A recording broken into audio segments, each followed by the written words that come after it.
விக்ன விநாயகாய நமக. மெய்யன்பர்களே, அடியேன் ராஜா வணக்கம்.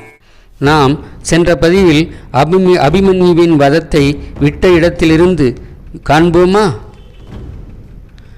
மகனே அபிமன்யு, கண்ணை இமை காப்பது போல் என்னை காத்து நின்றாய். நானோ உனக்கு கூற்றுவானானேன். எங்களால் பிளக்க முடியாத பத்ம வியூகத்தை உடைக்குமாறு பாவியாகிய நான் உன்னை அனுப்பினேனே. சின்னஞ்சிறு பாலகனாகிய நீ தன்னந்தனியே சென்றாய். 12000 அரசகுமாரர்களை கொன்றாய். துரோணர், கர்ணர் முதலிய வீரர்களை வென்றாய். போர் புரிந்து இளைத்தவனை போல் மகனே நீ உதிரச் சேற்றில் உறங்குகின்றாயே. இனி எங்களுக்கு வெற்றி கிடைத்தாலும் என்ன பயன்? உன்னையின்றி எங்கள் வாழ்வில் மகிழ்ச்சி ஏது? இனி யாரை வைத்து நாங்கள் அரசு புரிவது? அந்தோ உன் பிதாவை காட்டிலும் பன்மடங்கு நீ சிறந்து விளங்கினாயே. என் மகனே, எனக்கு என்ன குறை என்று நான் இருமாந்திருந்தேனே. எனது வாழ்வாகிய இன்ப மாளிகையை இழைத்து சுக்கலாக சிதறவிட்டு விட்டதே. உனது தந்தைக்கு நான் என்ன பதில் கூறுவேன்? அண்ணா, குழந்தை எங்கே என்று கேட்டால் என்ன சொல்லி தேற்றுவேன்? உலகங்களை வென்ற உனது பிதா தனஞ்சயன் உன் மரணத்தை கேட்டு அளவற்ற துயரம் அடைவானே என்று பல கூறி தர்மர் புலம்பினார். பீமசேனன் அபிமன்யுவின் வதத்தை கேட்டு இடியுண்ட நாகம் போல் நடுங்கினான். தனது பெரிய கரங்களால் தலையில் அடித்து கொண்டான். எல்லா கலைகளிலும் வல்லவனான நீ மாண்டனையே, அக்கலைகள் உன்பால் வந்துதானே அடுத்தன. நீ படிக்கின்ற காலத்திலேயே உனக்கு ஆயுள் அதிகம் இராது என்று நான் ஐயுற்றேன். என் செல்வமே, இனி உன்னை என்று நான் காண்பேன், எங்கு காண்பேன் என்று புலம்பினான். இவ்வாறு தர்மர் ஆற்றுணா துயரமுற்று அழுகின்ற போது வியாச முனிவர் அங்கு வந்தார். தர்மர் அவரை வணங்கிவிட்டு வழிபட்டார். வியாச முனிவர் ஆறுதல் கூறுவாராயினார். தர்மா, வருந்தற்க. மிருத்யு என்ற தேவதையால் சகல உயிர்களும் இறக்கும் இயல்புடையன. அபிமன்யு பெரும் போர் புரிந்து புகழ்பெற்ற வீர சொர்க்கம் எய்தினான். 13வது நாள் மாலை அச்சுதரை சாரதியாக உடைய அர்ஜுனன் சப்தர்களை கொன்றுவிட்டு பாசறையை நோக்கி திரும்பினான். தாமோதரரே, என் மனம் என்ன காரணமோ அச்சத்தை அடைகின்றது. வாக்கும் தடுமாறுகின்றது. ஏதோ பெரிய துன்பம் நேர்ந்திருப்பதாக அறிகின்றேன். தீய சகுனங்கள் காணப்படுகின்றன. போரில் அண்ணாவுக்கு ஏதாவது இடர்பாடு நேர்ந்ததோ என்று கூறி அர்ஜுனன் வருந்தினான். பார்த்தசாரதி, பார்த்தா, வகுந்தற்க. யுதிஷ்டர் நலமாக இருப்பார். வேறு துன்பம் நிகழ்ந்துள்ளது போலும் என்றார். பாசறையை நோக்கி நெருங்கியவுடன் அச்சுதன், அண்ணா, வழக்கமாக என் எதிரே ஓடி வந்து வரவேற்கின்ற என் மகன் காணப்படவில்லை.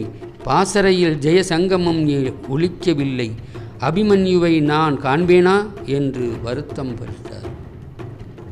அர்ஜுனன் புத்திர சோகத்தால் உயிர் துறக்கக்கூடும் என்று கருதி அவனை காக்கும் பொருட்டு கண்ணபிரான் இந்திரனை வருமாறு கருதினார். பலியில் வானவர் கோமன் முதிய மறையவனாகி தளல் மூட்டி நெருப்பில் விழ துணிந்து விழ முயல்வதை அர்ஜுனன் கண்டான். தேரை விட்டிறங்கி, அந்தனரே, செந்தழலில் விழும் காரணம் யாது என்று வினவினான். அர்ஜுனா, என் மைந்தன் இறந்து விட்டான். மைந்தன் மாண்டப்பின் எனக்கு என்ன வாழ்வு? ஆதலால் நெருப்பில் விழுகின்றேன் என்றான். அந்தனரே, எத்தனையோ பிறப்பில் எத்தனையோ புதல்வர்கள். இறப்பும் பிறப்பும் உயிர்களுக்கு இயற்கை. இனி மைந்தன் பிறக்கவும் நேரும். ஆன்மாவுக்கு அழிவில்லை. ஆதலால் உன் மீது உள்ள காதலால் கூறுகின்றேன், சாதல் கூடாது என்றான். இதோ பாடல். வீதலும் பிழைத்தல் தானும் விதிவெளியன்றி நம்மால் ஆதலும் அழிவும் உண்டோ? நின்றிலே அறிஞருண்டோ? பூதலந்தன்னில் யாவர் புதல்வரோ மாந்தர் ஐயா, சாதலிங்கு இயற்கை என்றென்றருளும் தடுத்த காலை. அர்ஜுனன், உன் மகன் அல்லது உன் துணை மாண்டால் நீ இந்த கண்ணபிரான் சான்றாக நெருப்பில் விழ மாட்டேன் என்று சத்தியம் செய்தால் நான் விழாது ஒளிவேன் என்றான். தனஞ்சயன், அதன்படியே என் மகன் முதலோர் மாய்ந்தால் நான் தழல் மூழ்கேன் என்று சத்தியம் செய்தான். வந்த மறையோன் வானுலகம் சென்றான். மீளா தேரேறி விஜயன் சென்றான். அருகிலிருந்த ஆயுதங்களை பகவான் மறைத்து அருளினார். அர்ஜுனன் அச்சுதரும் பாசறைக்குள் புகுந்தார்கள். அங்கு எல்லோரும் வாடிய முகத்துடன் நீடிய துயருடன் இருக்க கண்டான்.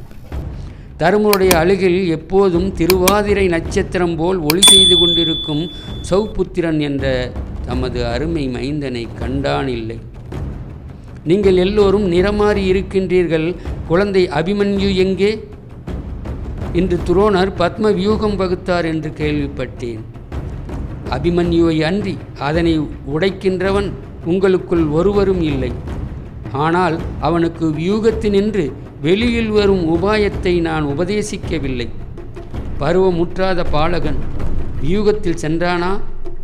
உபேந்திரனை ஒத்த என் மகன் கொல்லப்பட்டானா? இந்திரன் பேரனும் எனக்கு எப்போதும் பிரியமானவனுமான அவனை யார் கொன்றது? குந்தி தேவிக்கு மிக்க அன்புள்ள பௌத்திரன் வாசுதேவருடைய மருமகனாகிய புத்திர மாணிக்கம் நம்மை விட்டு பிரிந்து விட்டானா? என் மகன் இல்லையானால் நான் உயிருடன் வாழ மாட்டேன். அபிமன்யு சிங்க குரலை போல் பாய்வான்.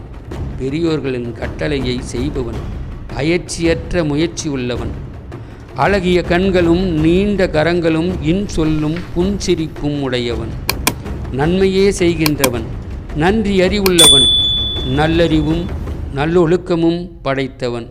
இத்தகைய சத்புத்திரனை அன்றி நான் வாழ்கிறேன். என்னிலும் மேலானவன், அழகிய மூக்கும் நல்ல நெற்றியும் கரிய விழியும் அரிய மொழியும் இனிய முகமும் படைத்த என் மகனை காணாமல் என் உயிர் நிலைபெறாது. மகனே, உன்னை பிரிந்து நான் எங்கனம் வாழ்வேன்? சோமனும் காமனும் உனக்கு நிகராக மாட்டார்களே. புறங்காட்டாத நிறங்கொண்டவனே, நீ எங்கே என்று கூறி புலம்பினான். கப்பல் உடைந்த வியாபாரியைப் போல் கலங்கிய காண்டீவனை, அண்ணா, அபிமன்யு எங்கே? நீரும் பீமன்னாவும் திருஷ்ட தூய்மனனும் சாத்தியகும் இறக்கும்போது என் மகன் பகைவரால் கொல்லப்பட முடியாதுதானே? இல்லை, என் மகன் வீர சொர்க்கம் அடைந்தானா? போரில் மகன் மாயும் போது என்னை நினைத்தானா? என்னை அப்பா என்று அழைத்தானா? என் மனம் வெடிக்காமல் இருப்பதனால் அது வச்சிரத்தால் ஆனது போலும்.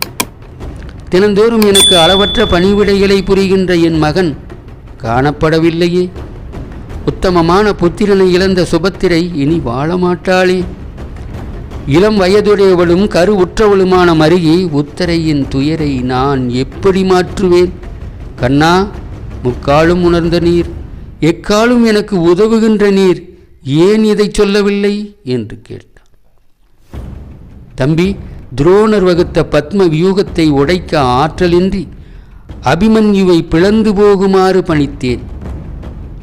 வீரகுமாரன் ஒரு தேர் ஒரு வில்லுடன் துரோணர் முதலிய அனைவரையும் வென்றான். துரியோதனன் மகன் முதலிய அரசகுமாரர்கள் 12,000 கொன்றான். சைந்தவன் யோகத்தின் முகப்பில் நின்று சிவபெருமான் தந்த வரத்தினால் எங்களை உள்ளே புகாத வண்ணம் தடுத்து விட்டான். கர்ணன் பின்னின்று வில்லை அறுத்தான். துரோணர் தேரை அழித்தார். துச்சாதனனுடைய மகன் கதைப்போர் புரிந்தான். இருவரும் களைத்து விழுந்தார்கள். இளைப்பு நீங்கி முன்னே எழுந்த துச்சாதனனின் மகன் எழுவதற்கு முயலுகின்ற அபிமன்யுவை கதா ஆயுதத்தால் அடித்து மாய்த்தான். மகன் நம்மை நடுராற்றில் விட்டுவிட்டு நற்கதி அடைந்தான் என்று தர்மர் கூறினார். தனஞ்சயன் கோபமும் சோபமும் அடைந்தான். அரசர்களே, நீங்கள் இத்தனை பேர் இருந்தும் அபிமன்யுவை காக்கும் திறனின்றி கிடந்தீர்களே. உங்களுக்கு வெட்கமில்லையா? உங்கள் கையில் வில் இல்லையா? உங்கள் வீரம் வீழ்ந்தானா என்று கூறி வாளை கையில் ஏந்தி நின்றான். அப்போது உலகமே நடுங்கிற்று. தருமரும் கண்ணபிரானும் அவனுடன் பேசுவதற்கு தகுந்தவராக இருந்தார்கள். மற்றவர்கள் அஞ்சி ஒடுங்கினார்கள். தம்பி, சைந்தவன் சிவபிரானிடம் ஒரு நாள் போரில் தனஞ்சயனை அன்றி பிற பாண்டவர்களை வெல்லுவதை வரதானமாக பெற்றான். சிவபிரான் தந்த வரபலத்தால் எங்களை தடுத்து விட்டான். நாங்கள் என் செய்வோம்? விதியிருந்தது அவ்வளவுதான் என்று நாங்கள் வருந்தி நிற்கின்றோம் என்றார் தர்மர். அர்ஜுனன் தலையில் அடித்து கொண்டான். கண்ணீர் ஆராய் பெருகியது. உள்ளம் உருகியது. அனல் போன்ற பெருமூச்சு விட்டான். கைகளை பிசைந்து கொண்டான். பித்து பிடித்தவன் போலானான். நெருப்பில் விழ முயன்றான். கண்ணபிரான், அர்ஜுனா, அந்தணருக்கு சொன்ன சத்தியத்தை காப்பாற்று என்றார்.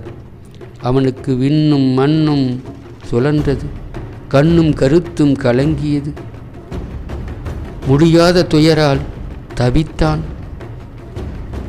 என் மகனுடைய வதத்துக்கு காரணமாக இருந்த பாவியாகிய சைந்தவனை நாளை கதிரவன் விழும் முன் கொல்லவில்லை, ஆனால் புண்ணிய உலகத்தை அடைய மாட்டேன்.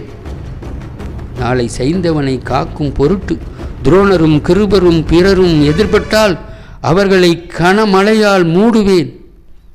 சைந்தவனை கொல்லவில்லையானால் தாய் தந்தையர்களை கொன்றவர்களும் கோல் சொல்லுபவர்களும் குருவின் மனைவியை சேர்ந்தவர்களும் நல்லவர்கள் மீது போராமைப்படுகின்றவர்களும் பிறர் மீது பழி கூறுபவர்களும் அடைக்கல பொருளை கவர்ந்தவர்களும் பிரம்மகத்தி செய்தவர்களும் பசுவை வதைத்தவர்களும் அடைகின்ற நரகங்களை நான் அடைவேன்.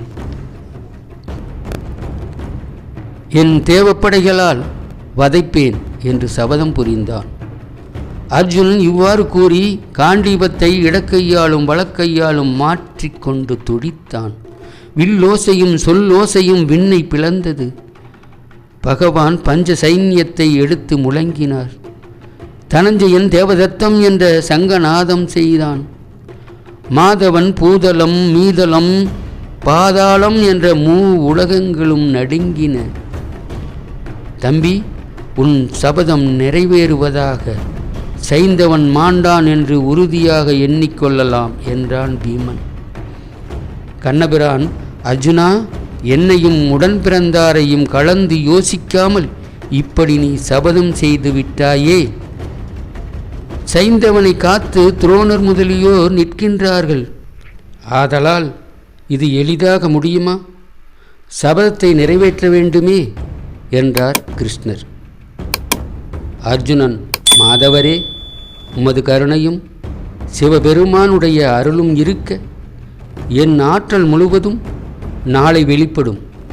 விண்ணுலகமும் மண்ணுலகமும் சைந்தவனை காத்து நின்றாலும் அவன் உயிரை யமனுலகுக்கு அனுப்புவேன். காண்டீபம் என்ற இந்த வில்லும் தனஞ்சயனையும் சாரதியான மாதவரையும் போரில் எவன் வெல்லுவான்? என் வில் தெய்வத்தன்மை வாய்ந்துள்ளது. சாரதியோ தேவரீர். போர் புரிகின்றவன் யான். இவ்விதம் இருக்க எதைத்தான் செய்ய முடியாது என்றான் அர்ஜுனன். பகவான், அர்ஜுனா, நாம் சிவமூர்த்தியைக் கண்டு புதிய வரங்களையும் வில்லுகளையும் பெற வேண்டும் என்று கூறி அவனை அழைத்து கொண்டு புறப்பட்டார். ஒளிப்பதிவாளர் மகிழேசுடன் உங்கள் ராஜா. நன்றி, வணக்கம். மீண்டும் அடுத்த பதிவில் சந்திப்போம்.